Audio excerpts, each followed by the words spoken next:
Good morning, good morning. Thank you once again for allowing me the privilege to come in and to be with you today. I want to talk to us today from the book of Habakkuk, the first chapter and the second verse. And it says, O Lord, how long shall I cry, and thou wilt not hear? Even cry out unto thee of violence, and thou wilt not save. Habakkuk was one kind of a person. There's not many of us, according to our personal dilemmas, that at some points in our lifetime that haven't posed a question to God inwardly or outwardly, O Lord, how long? I submit to you this morning that everybody has a tolerance level, that we all can take only so much. There are days that you and I wake up that we can handle our problems, and then there are days when we wake up that our problems handles us. There are days that we're strong, and yet there are days that we're weak.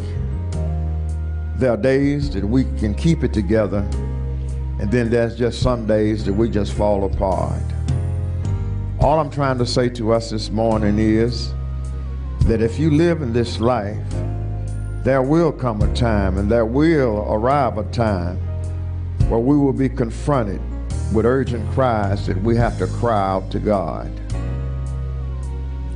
I've learned in life that there are a lot of problems that I've tried to handle for myself, only to find out in the end how foolish I was not to have taken and given those problems to God and left them with God.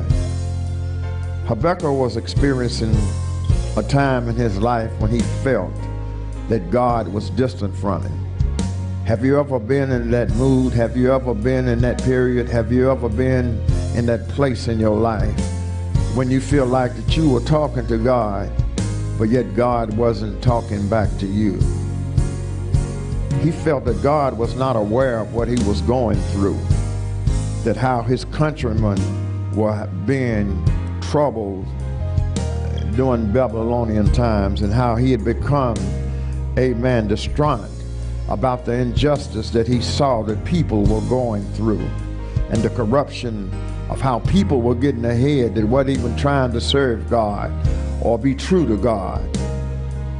And to be honest, you and I sometimes probably complain, why is it that we come to church on Sunday morning, that we go to Bible study on Wednesday night, and we wonder, why is it that we have so much calamity in our lives? And when we call out to God, sometimes we just feel like that God is distant.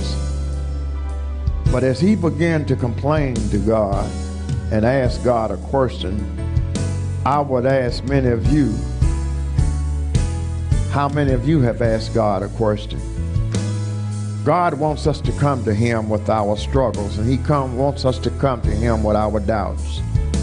But God always answers, but his answer may not always be what we expect him to answer.